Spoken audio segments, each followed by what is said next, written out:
Lo va a definir lo que es la litología, es decir, el material con el que está compuesto, la estructura del macizo, es decir, su organización, la organización litológica que presenta, si presenta estratos, si presenta foliación, si presenta clivaje, si presenta diferentes contactos entre las diferentes litologías, su estado en cuanto a su grado de alteración y meteorización, su tipo y grado de fracturación, ¿sí? Esto lo que nos va a dar va a ser determinadas propiedades físicas, químicas y mecánicas, las cuales van a dar un determinado comportamiento potencial a este macizo.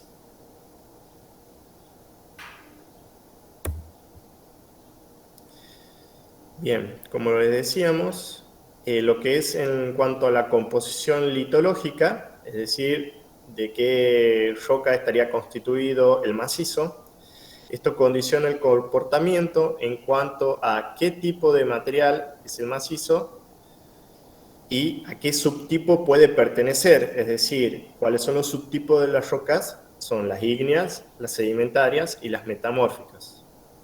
Su estado, es decir, el estado de conservación en el cual se encuentra. Esto modifica las propiedades originales de la litología, debido a, como ustedes ya estudiaron seguramente, sabrán que las rocas se forman en un determinado medio con determinadas características. Cuando son expuestas a la superficie, eh, el medio en el cual se encuentran es un medio bastante hostil ante esa roca que se formó en otro tipo de ambiente, en otro tipo de condiciones. Entonces lo que se producen son diferentes tipos de alteraciones, a las cuales se les denomina meteorización, que puede ser física o química o combinada. En lo que es la estructura primaria, que es la estructura original del macizo, esto condiciona el comportamiento según el tipo de roca. Esto está ligado, bueno, a la composición litológica del macizo y también según la posición espacial en la que se encuentran en relación con los refuerzos que van a actuar sobre él, como puede ser lo que es la estratificación, la esquistosidad, pliegues, entre otros. Y la estructura secundaria, que esta vendría a ser la modificación de la estructura original. Esto condiciona el comportamiento según la ubicación relativa, la frecuencia, disposición y características de las estructuras secundarias como son el diaclasado, la fracturación, el fallamiento y la posición espacial. Estos son movimientos sufridos desde su origen en cuanto a su relación con los esfuerzos que van a actuar sobre el macizo. Todo esto va a definir el comportamiento mecánico del macizo.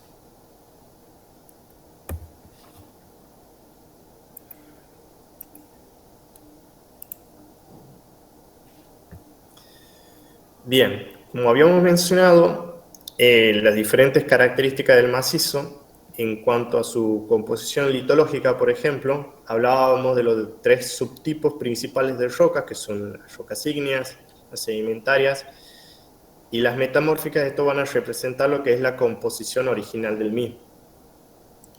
Su estado, como habíamos hablado también, es según el grado de meteorización que posea, tanto físico y químico. Su estructura está relacionado también al tipo de roca y a cómo se ha formado la misma. Este puede ser masivo, puede ser estratificado, puede ser esquistoso. Y luego nos encontramos con lo que es la estructura secundaria, la cual esto modifica la estructura original. Fenómenos que podemos mencionar en este caso puede ser un plegamiento o una fracturación del macizo.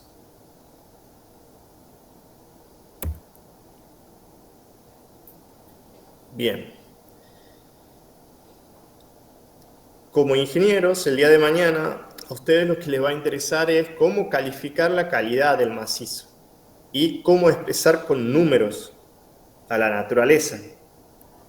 Es decir, darle una escala empírica a la calidad del macizo. Para eso hacía falta dar una herramienta para que se pueda manejar en las grandes obras y para que puedan realizar los cálculos. Es decir, lo que son los materiales, los diseños y las estimaciones económicas, que es muy importante antes de arrancar una obra. Hacer un correcto presupuesto acorde a las dificultades y eventualidades que se van a presentar para realizar la misma.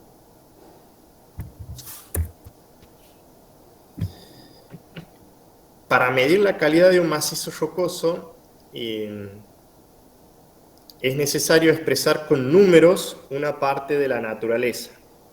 Es preciso hacer una valoración objetiva de la calidad de cada macizo, una valoración relativa del comportamiento de distintos macizos, una escala que contemple todos los casos posibles y un lenguaje común para expresarlo y poder entenderse. Es por eso que surgen así los diferentes métodos de caracterización de los macizos rocosos. El primero en hacer esta clasificación es Terzaghi en 1946. Luego le sigue lo que es la clasificación de Laufer en 1958.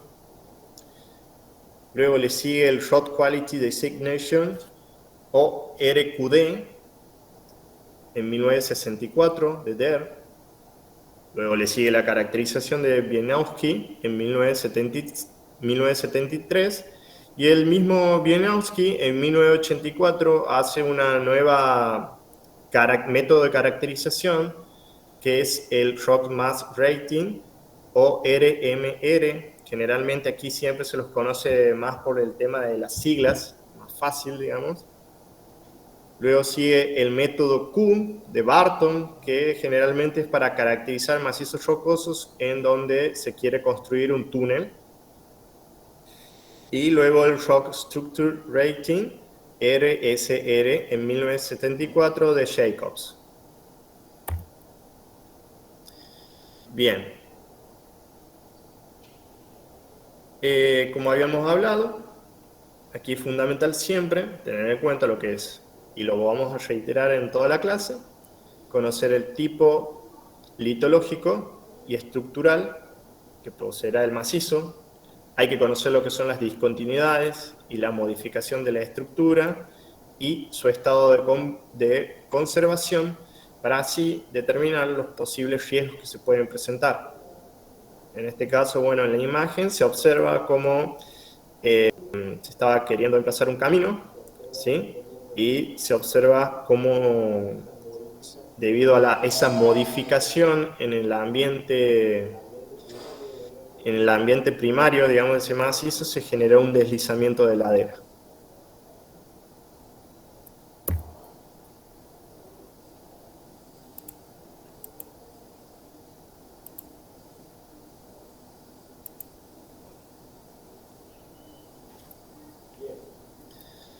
Bien, cuando hablamos de la litología, habíamos dicho de que es fundamental saber a qué subtipo de roca pertenece. Generalmente vamos a decir que si es una roca ígnea o metamórfica, van a presentar mejor calidad del mismo, y una sedimentaria nosotros vamos a pensar, ¿sí?, que es de menor calidad para hacer un emplazamiento de obra. Ahora bien, si somos más específicos en cuanto a la caracterización del macizo y observamos sus características, por ejemplo, si tenemos un granito micáceo o un gneiss esquistoso, van a presentar un comportamiento, digamos, menos adecuado o menos resistente, ¿sí?, para algún emplazamiento, mientras que si, por ejemplo, es una roca sedimentaria, la cual es silicia, por ejemplo, una arenisca silicia con los elementos silicio, va a ser bastante resistente y va a presentar mejores características que las otras dos rocas que, por más de que sean ígneas y metamórficas, van a presentar menor resistencia a la deformación.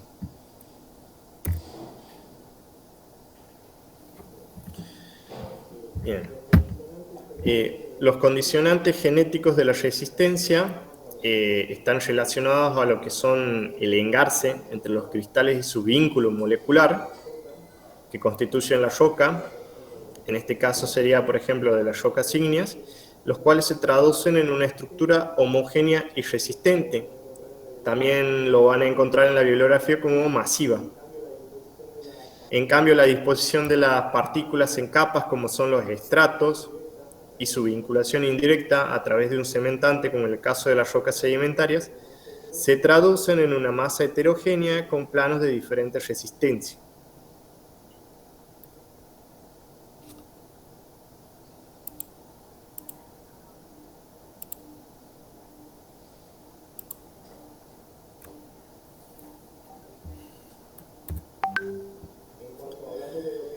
En cuanto hablamos de lo que es las estructuras, los cuales son uno de los principales condicionantes genéticos a la resistencia, la disposición de las partículas en capas que forman estratos y el vínculo indirecto entre las partículas a través de un cementante en las rocas sedimentarias, se traducen en macizos rocosos con planos de debilidad que están dados por la diferente resistencia de los distintos horizontes de la estratificación, algunos de los cuales pueden ser muy competentes, mientras otros muy blandos, dependiendo del material que los forma y del cementante que los une.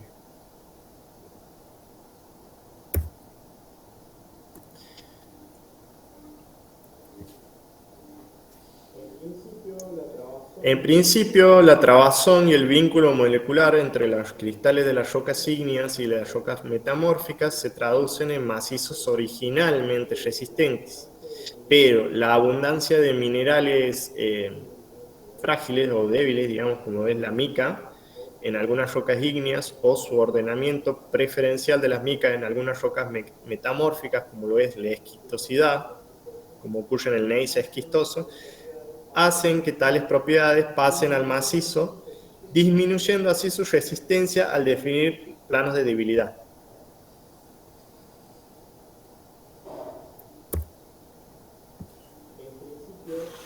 En principio, la disposición de partículas en capas que habíamos dicho que forman los estratos y el vínculo indirecto entre las partículas a través de un cementante en las rocas sedimentarias se traducen en macizos rocosos con planos de debilidad, pero en las rocas sedimentarias la cementación, que es uno de los procesos de la litificación por los cuales se forman las rocas sedimentarias, juega un papel muy importante.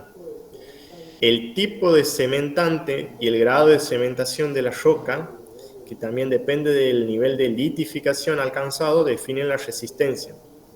En general, la sílice y los carbonatos son cementantes que hacen que las rocas sedimentarias los presenten una resistencia mecánica muy elevada, ya que se introducen y llenan todos los espacios vacíos, siendo finalmente la resistencia de la roca la resistencia de su cementante y se eliminan así los planos de debilidad propia de las estructuras sedimentarias.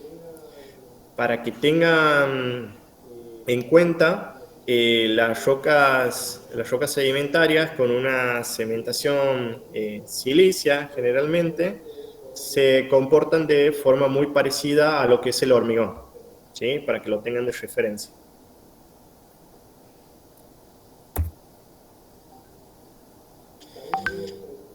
También tenemos que tener en cuenta cuál es la importancia de la orientación de las estructuras. En una visión regional, ¿sí? Tenemos que hacer un análisis tectónico para ver si las estructuras presentan basculamiento o plegamientos, ¿sí? Esto va a generar una debilidad selectiva según la dirección de las fuerzas que nosotros apliquemos. Y un análisis litológico en los cuales nosotros debemos analizar si hay contactos entre diferentes tipos de litologías que también van a generar planos de debilidad o fortaleza.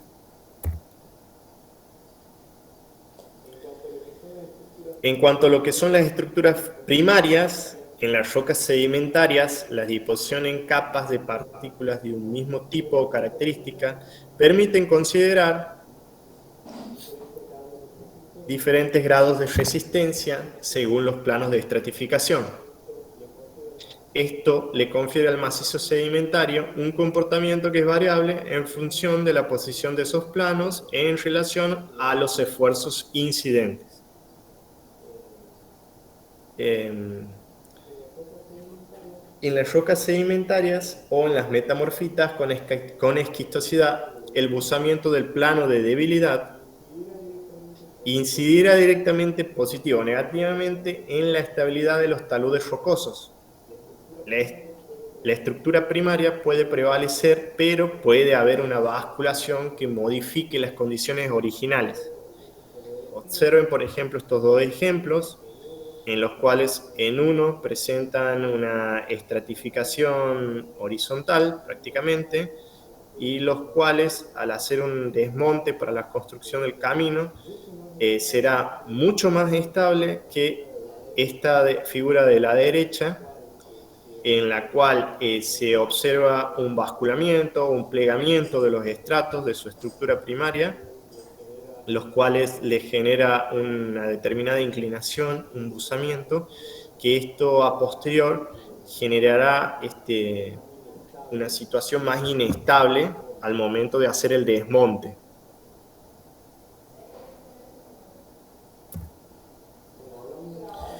Cuando hablamos de lo que son las estructuras secundarias, ¿sí?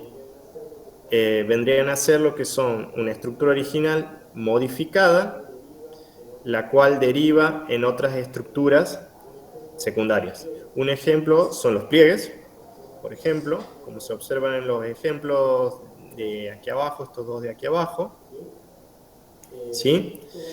Estos van a presentar diferentes planos de debilidad según la dirección de los esfuerzos a lo que va a ser sometido. Es decir, según la dirección de estos planos van a tener diferentes planos de debilidad al momento de hacer el desmonte, por lo cual van a tener diferentes propiedades mecánicas según la dirección de la fuerza.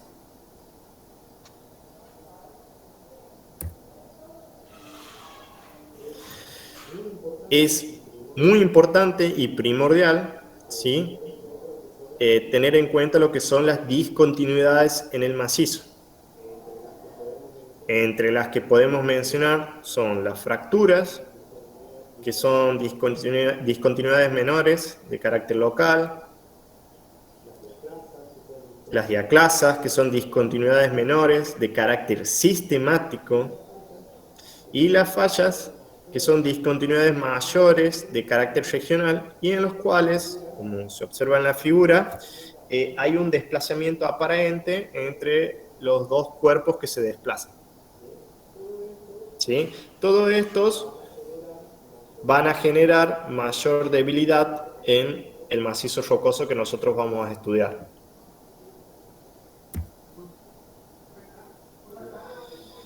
Bien, de carácter estructural en cuanto a lo que son las discontinuidades, van a presentar generalmente un comportamiento frágil las rocas. Esto va a derivar en una ruptura, ¿sí? Las tensiones corticales que producen la deformación de la roca y su quiebre, se superan la capacidad de deformación de la misma. En tales casos se generan discontinuidades en la masa rocosa. Estas estructuras secundarias poseen diferentes características, alcance y frecuencia, siendo un factor de importancia en la ingeniería. Y como habíamos mencionado, se clasifican en fallas, fracturas y diaclasas. Los planos de discontinuidad tienen diferentes geometrías, alcance y rugosidad. Cuando la ruptura se da según varios planos de ruptura, producto de un mismo evento, se llama juego de discontinuidades y tienen características similares. Aquí, como observan, podemos observar un juego 1 y un juego 2, que lo cruza casi perpendicularmente al del juego 1, justo al hecho, ¿sí?, de configurar debilidades concretas del macizo por pérdida de continuidad. Hay que tener en cuenta lo que es la posición relativa de las mismas en relación con los esfuerzos de solicitación, pero además las relaciones entre discontinuidades que cuando se cruzan definen bloques de diferentes tamaños, lo cual incide seriamente en la estabilidad de los macizos.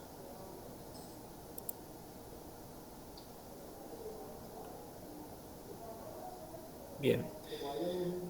Como habíamos mencionado, para tener, hay que tener lo que es una visión general, ¿sí?, del ambiente, un análisis regional. Para eso se debe estudiar las fallas que se emplazan en lo que es la región de estudio. Y ya teniendo una visión particular, hay que tener en cuenta lo que son las fracturas que pueda presentar el macizo y las diaclasas, las cuales son todas superficies de discontinuidad que le va a generar debilidad al mismo.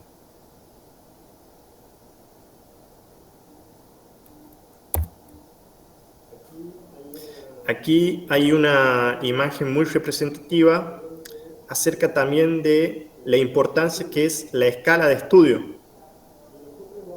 Si nosotros vamos y analizamos, por ejemplo, este pedacito del macizo, vamos a observar quizás de que nos encontramos con una roca intacta. Ahora bien, si ampliamos un poco la escala de estudio, quizás nos encontremos con una discontinuidad. A medida que nosotros vamos aumentando la escala, ¿sí?, podemos ir encontrando más discontinuidades y de esa forma hacer un análisis más objetivo de este macizo rocoso en el cual nosotros queremos estudiar. Por eso es muy importante lo que es la escala.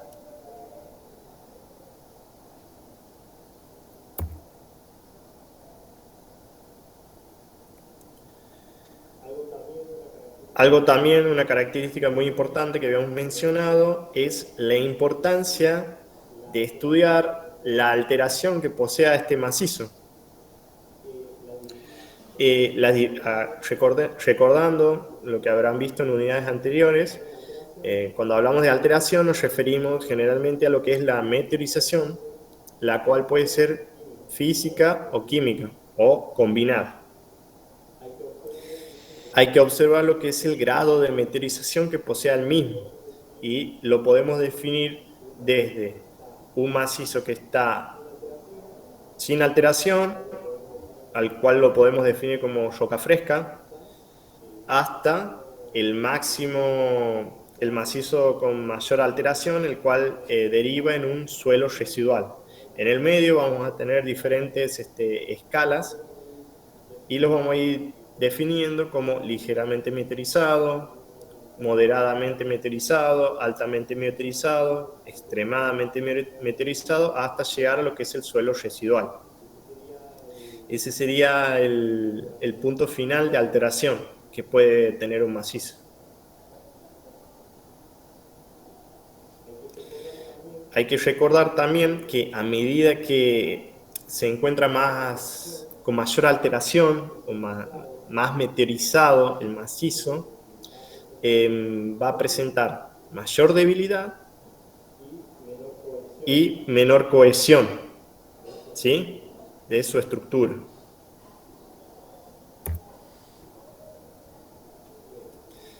Bien, vamos a hacer aquí un repaso un poco de lo que era la meteorización.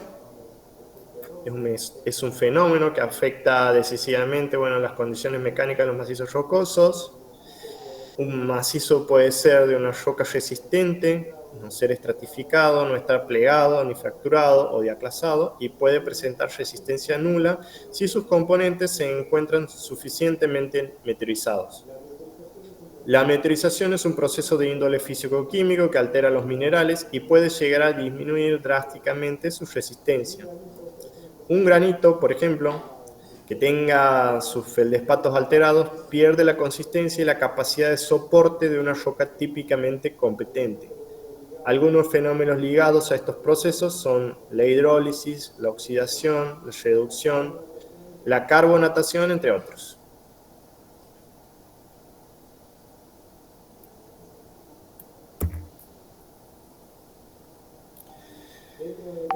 Dentro de lo que es la disolución, este es un fenómeno químico que consiste en la incorporación de las moléculas de un cuerpo sólido o un disolvente como es el agua. Mediante este sistema se disuelven muchas rocas sedimentarias compuestas por las sales que quedaron al evaporarse el agua que los contenía en solución, es decir, lo que son las rocas evaporíticas. Generalmente son las que tienden más a recibir este tipo de meteorización. Luego está lo que es la hidratación, que es el proceso por el cual el agua se combina químicamente con un compuesto. Cuando las moléculas de agua se introducen a través de las redes cristalinas de las rocas, se produce una presión que causa un aumento de volumen, el cual en algunos casos puede llegar al 50%. Cuando estos materiales transformados se secan, se produce el efecto contrario y se genera una contracción y se empiezan a resquebrajar. Este fenómeno es más característico de ambientes desérticos. Luego tenemos lo que es la oxidación. Esto se produce por la oxidación del oxígeno, que generalmente cuando es liberado en el agua. En la oxidación existe una reducción simultánea, ya que la sustancia oxidante se reduce al adueñarse de los electrones que pierde lo que se oxida. Los sustratos rocosos de tamizados rojizos, ocres o parduzcos se producen por la oxidación del hierro contenido en las rocas. Esto es un color característico, ¿sí?, de las rocas que van a presentar este tipo de meteorización, por lo cual cuando ustedes se encuentran en el campo con una roca de este tipo de colores, les va a dar un indicio que muy probablemente ha sufrido cierta oxidación en su proceso. Luego nos encontramos con lo que es la hidrólisis, que es la descomposición química de una sustancia por el agua, que a su vez también se descompone. En este proceso, el agua se transforma en iones que pueden reaccionar con determinados minerales, los cuales rompen en sus redes cristalinas. Profe, están pidiendo Este si es el puede hacer proceso. zoom, porque no se nota muy bien la imagen. Bueno, ahí.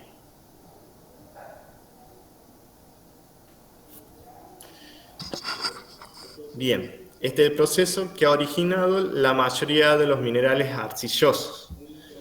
Un proceso característico de la hidrólisis, quizás lo vieron cuando estudiaron las rocas sedimentarias, es el que se produce en los feldespatos que contiene, por ejemplo, el granito y que posteriormente da como resultado minerales arcillosos como es la caolinita. Luego tenemos lo que es la carbonatación, que consiste en la capacidad del dióxido de carbono para actuar por sí mismo o para disolverse en el agua y formar ácido carbónico en pequeñas cantidades. El agua carbonatada reacciona con rocas cuyos minerales predominantes son el calcio, el magnesio, el sodio o el potasio, dando lugar a carbonatos y bicarbonatos. En este tipo de proceso es importante saber qué tipo de rocas son las que contienen estos minerales. En este caso sería una roca característica, es la caliza o la dolomita, que representan cerca del 30% de las rocas sedimentarias que se hallan en la superficie. Otros fenómenos de alteración que podemos mencionar es la acción biológica, en los cuales los componentes minerales de las rocas pueden ser descompuestos por la acción de sustancias liberadas por organismos vivos, tales como son los ácidos nítricos, los amoníacos, dióxido de carbono, que potencian la acción del agua como agente erosionante.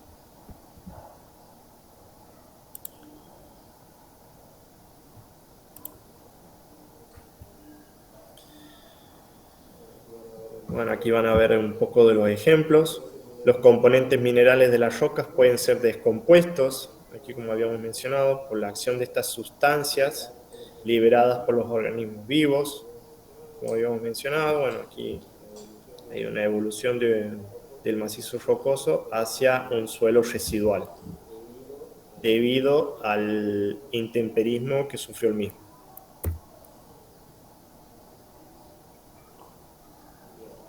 Bien, ahora vamos a entrar a lo que son los métodos de clasificación del macizo rocoso.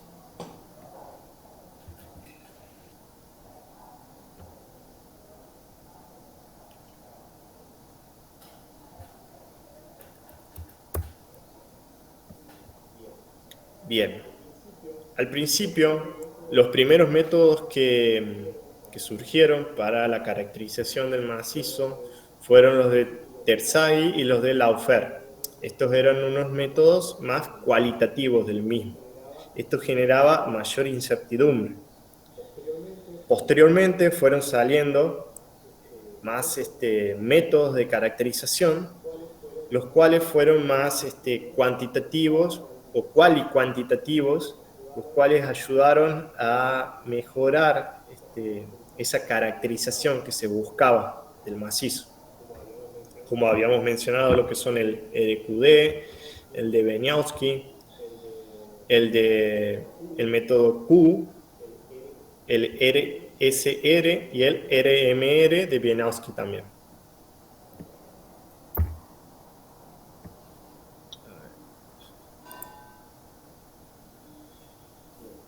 Bien, aquí les puse dos ejemplos, por ejemplo, de dos métodos distintos. Por un lado, lo que es la clasificación de Terzaghi de 1946.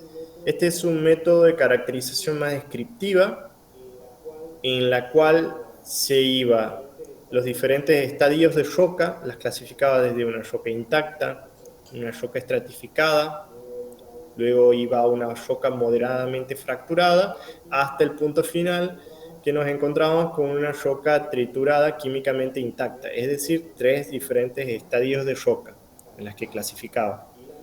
Y la misma podía también determinarse como una roca compresible o una roca expansiva. En 1958, Laufer crea un método de caracterización más cualitativa, ¿sí?, en los cuales iba desde una clase A, la cual definía como roca estable, hacia una clase G, la cual definía como una roca muy compresible, ¿sí? Y en el medio, estadios intermedios, como se definía la clase B, roca inestable a largo plazo, roca C, roca inestable a corto plazo, clase D, roca triturada, luego muy triturada y luego compresible. Este progreso en la clasificación logró una mayor objetividad al momento del estudio. Y esto introduce también una mayor jerarquía. Es decir, aquí nos íbamos desde un principio a un método que caracterizaba más por el aspecto de la roca, mientras que la de Laufer iba enfocado más hacia su comportamiento a lo largo del tiempo.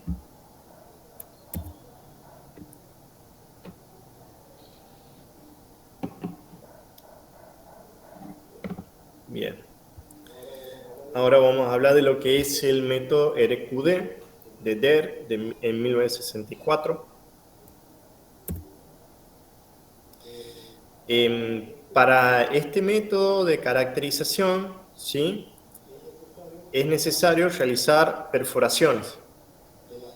De la perforación se sacarán los testigos y a partir del testigo se hará el estudio de las diferentes muestras para así determinar un valor de calidad del mismo.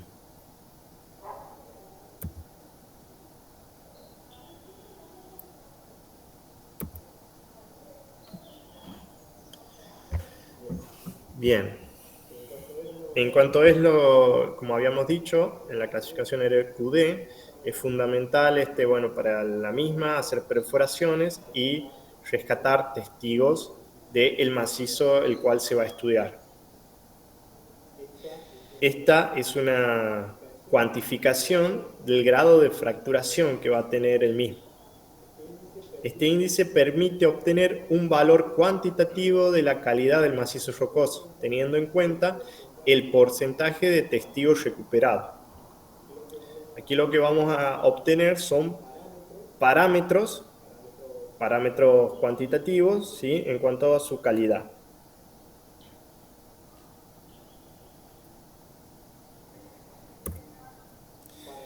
Para realizar el estudio RQD, lo que se va a tener en cuenta va a ser, a partir del testigo recuperado, todas las partes del testigo que posean más de 10 centímetros, ¿sí?, de largo, se lo va a multiplicar por 100 y se va a dividir por la longitud del sondeo. ¿Sí? Es decir, van a observar, aquí no se observa mucho, pero generalmente no se recupera el testigo perfecto. Siempre se van a encontrar discontinuidades en el macizo. Lo que se busca aquí es recopilar todas las partes del testigo que superen los 10 centímetros, ¿sí? Se los va a utilizar para esta clasificación RQD.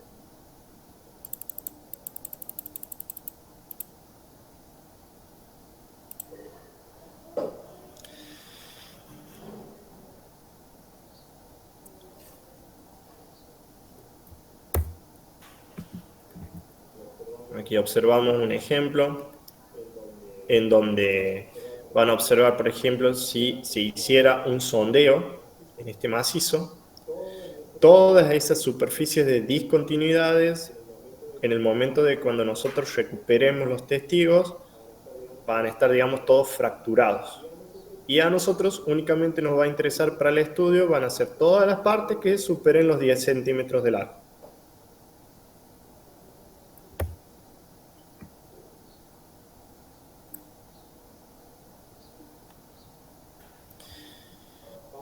Vamos a tener en cuenta muchas veces las características también de las discontinuidades. Bueno, en este ejemplo vamos a ver un juego de diaclasas constituido por, en este caso, diaclasa 1, diaclasa 2.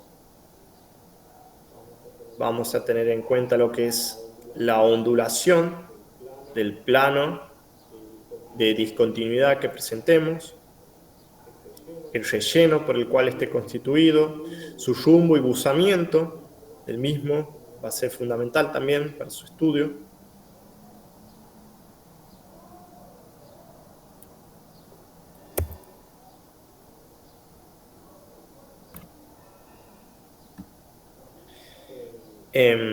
Una de las características fundamentales al momento de estudiar lo que son las discontinuidades es su rugosidad. Aquí hay unos perfiles de rugosidad y coeficiente de rugosidad en un estudio JRC que hizo Hook en el 2007. ¿Sí?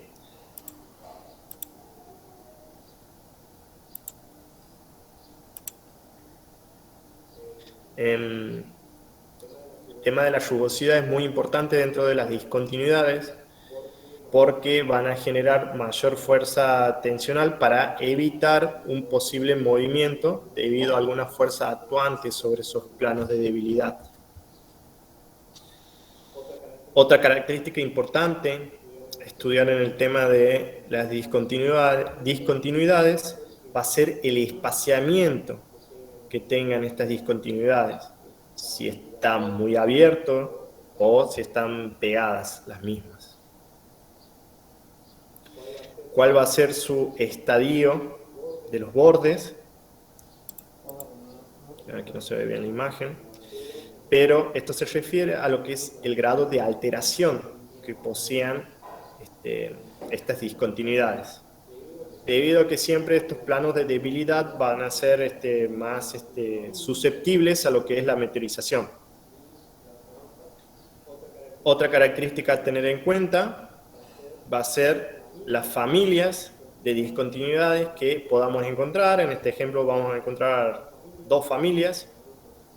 Unas en este sentido, si podemos decir que aquí hay puntos cardinales, podríamos decir que sería en sentido suroeste-noreste, y otra que va en sentido casi oeste-este.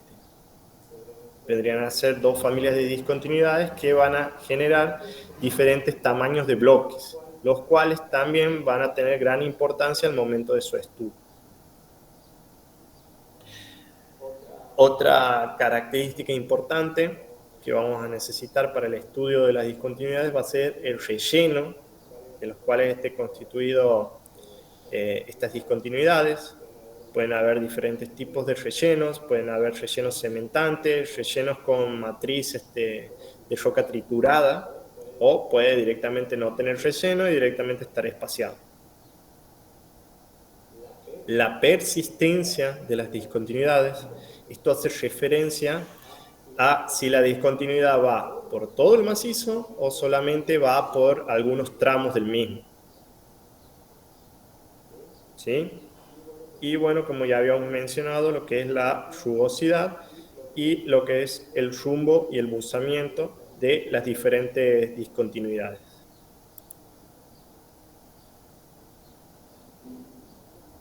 Aquí en este ejemplo vamos a observar un bloque en 3D en el cual se van a observar 3 juegos de discontinuidades, las cuales van a ser muy importantes para tenerlas en cuenta en el estudio de un macizo.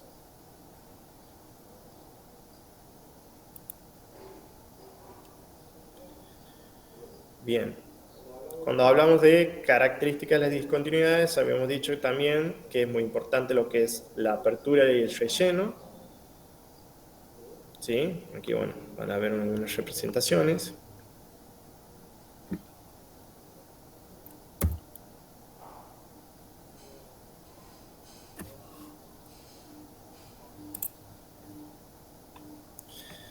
Como habíamos dicho, puede haber diferentes tipos de rellenos.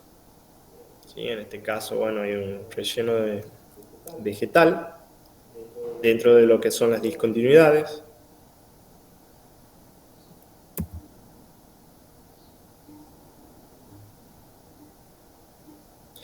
Tenemos aquí otro tipo de macizos en los cuales se pueden encontrar el día de mañana, que pueden tener estratificación y diaclasado, como estos. Pueden tener secuencias de poco espesor.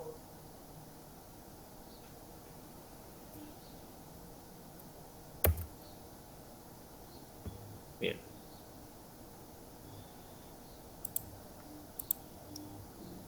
Chicos, vamos a hacer unos 5 o 10 minutos de pausa, ¿sí? Y después ya volvemos y terminamos de completar la clase, ¿sí? Así que en 5 o 10 minutos volvemos. Los métodos que nos quedan para la clasificación de los macizos. Tenemos los dos métodos, digamos, que hizo Wieniawski en el 73 y en el 74. ¿Sí? En el método que lanzó en 1973, ¿sí? Da un peso a cada uno de los parámetros que participan.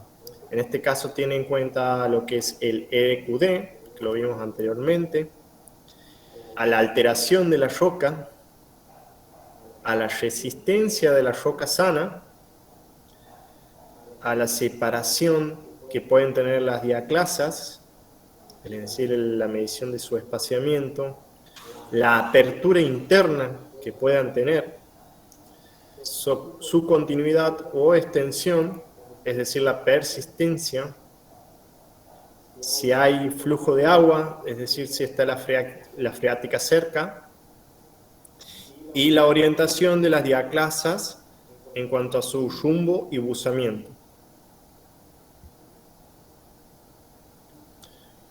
Como habíamos dicho, las diaclasas son unas discontinuidades menores y sin desplazamiento relativo y de carácter sistemático. Es fundamental determinar cuál es su separación, es decir, su espaciamiento, la apertura de las diaclasas, es decir, su abertura, la continuidad o extensión de las mismas y la orientación que posean.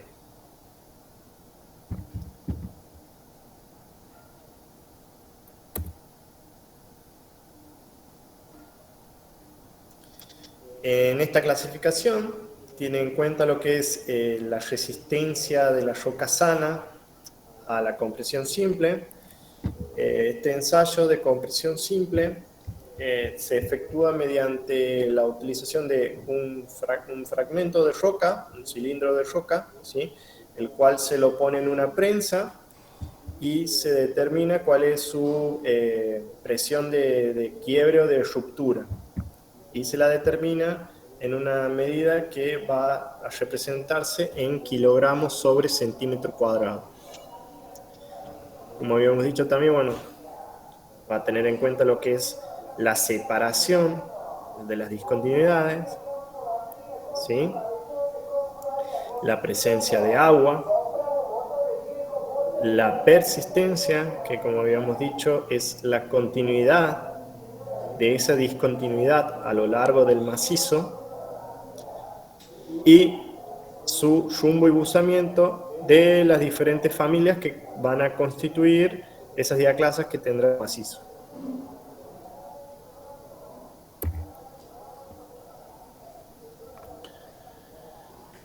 Bien. En la clasificación que lanza en 1984, aquí empieza a englobar algunos parámetros en términos más genéricos.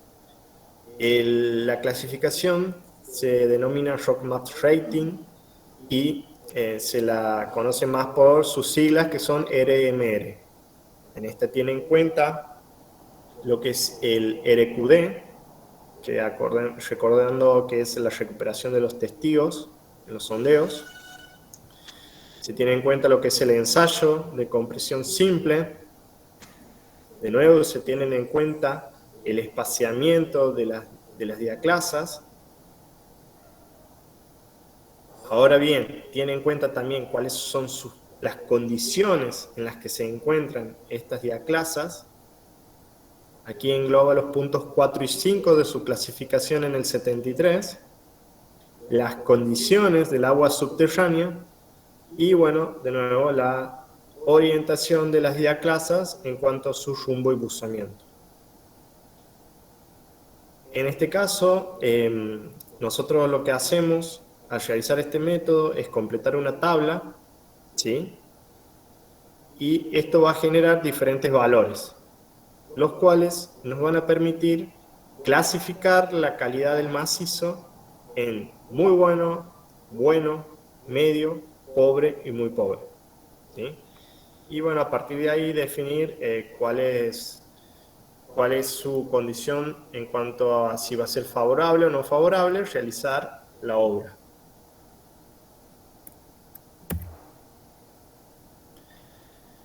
Luego tenemos lo que es el método de clasificación de Barton de 1974. Este modelo de Barton, también conocido como Quality, se lo menciona solamente con la letra Q, ¿sí? Aquí tiene en cuenta diferentes parámetros. Este método de clasificación Q lo podemos obtener a través de una fórmula, ¿sí? En donde Q, ¿sí? O sea, va a poseer mayor calidad cuanto mayor sea su número, su resultado, el cual va a ir desde 0,01, el cual va a ser excepcionalmente pobre el macizo, y cuando puede ir hasta más de 400, su valor va a ser excepcionalmente bueno el mismo. ¿Cuáles son los parámetros que tiene en cuenta, en este caso, la clasificación Q o Quality? Vamos a decir que va a ser directamente proporcional, ¿sí? Su calidad en cuanto al método RQD, o recuperación de los testigos en los sondeos, ¿sí? También va a tener en cuenta la rugosidad de las discontinuidades. Mientras más rugosa, va a ser más favorable, digamos, a que sea un macizo más estable. Y las condiciones del agua. Esto hace referencia a la presencia de agua. Como esto es un método que se utiliza para la construcción de túneles generalmente, vamos a ver si hay presencia de agua. Puede ir desde un goteo, como mínimo, o un agua más continua, es decir, que caiga agua como lluvia, por ejemplo, dentro del túnel. Esto obviamente va a disminuir las condiciones favorables del macizo para el emplazamiento de un túnel. Mientras que vamos a decir que Q va a ser inversamente proporcional al número de juego de diaclasas, es decir, mayor número de diaclasas, más inestable el mismo. también va a tener en cuenta el relleno y la alteración. Cuanto más alterado o más rellenado se encuentran las discontinuidades, dependiendo del relleno obviamente, va a ser más inestable.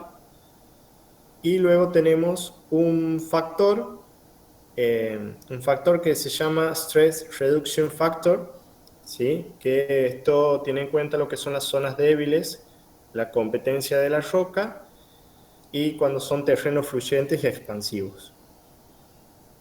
Todos estos parámetros van a englobar el método de clasificación de Barton en Q.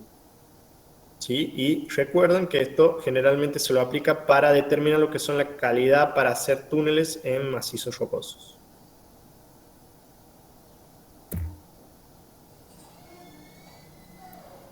Bien, aquí mencionamos que en este método lo que incorpora son el número de juego de diaclasas, que tiene en cuenta la rugosidad de las discontinuidades, toma en cuenta también el relleno y la alteración de las mismas, y este factor. ¿Sí? Lo cual nos va a dar el resultado de esta tablita como habíamos mencionado.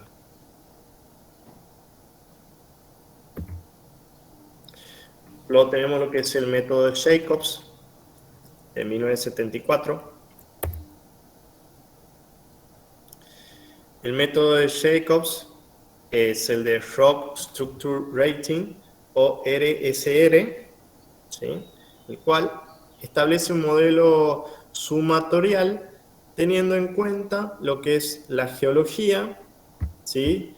El tipo de roca, la estructura de la roca, la fracturación de la misma, es decir, en qué rumbo y buzamiento se presentan, su frecuencia, es decir, la familia de discontinuidades que pueda presentar el macizo, y el efecto del agua, es decir, la afluencia prevista para la misma. Con esto podemos decir que serían todos los métodos, por lo menos conocidos hasta ahora, o los que más se utilizan para caracterizar los macizos rocosos.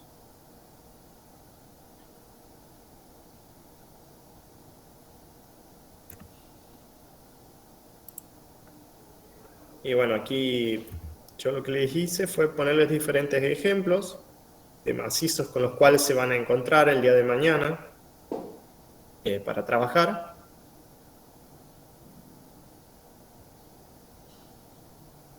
En este caso son rocas sedimentarias, son areniscas estratificadas.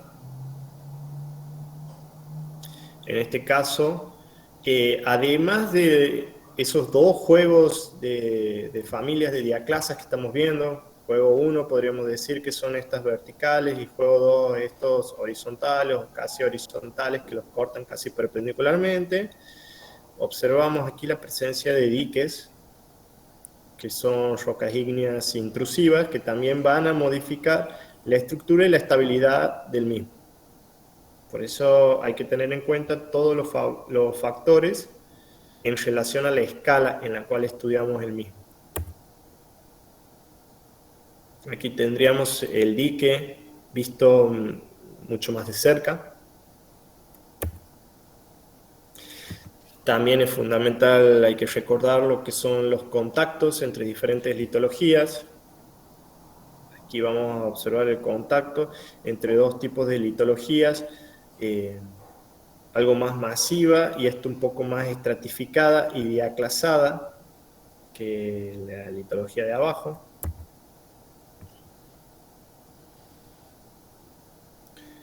Aquí observamos macizos, generalmente estos son areniscas por el color, bastante diaclasadas también, sobre todo aquí hay una familia que predomina que es casi horizontal, muy similar a lo que es la estratificación que puede presentar, y esta familia así como que viene en diagonal.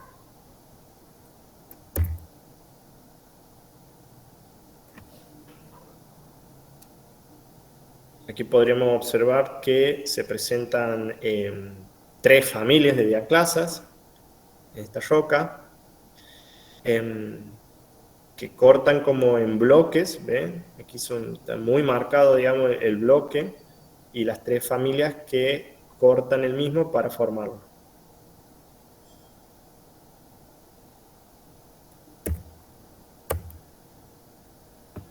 Aquí observamos más diaclasas. También familias en vertical y en horizontal se pueden observar.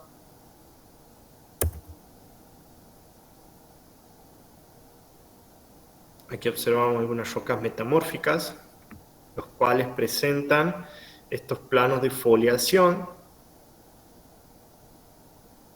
características de las mismas.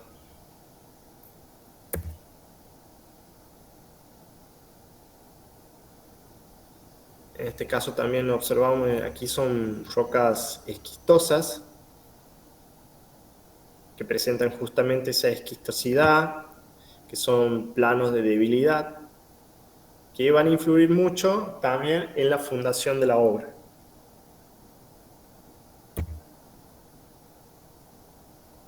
Aquí observamos unas diaclasas, en este caso bastante espaciadas. Esta es otra roca metamórfica, en este caso esta es una migmatita, la cual presenta parte de su material de roca, se ve que se fundió debido a las altas temperaturas.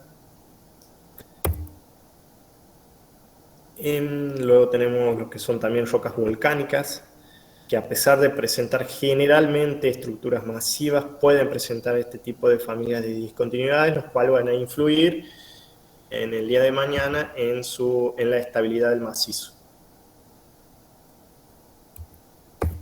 Bien, y con esto daríamos por concluido la clase de hoy.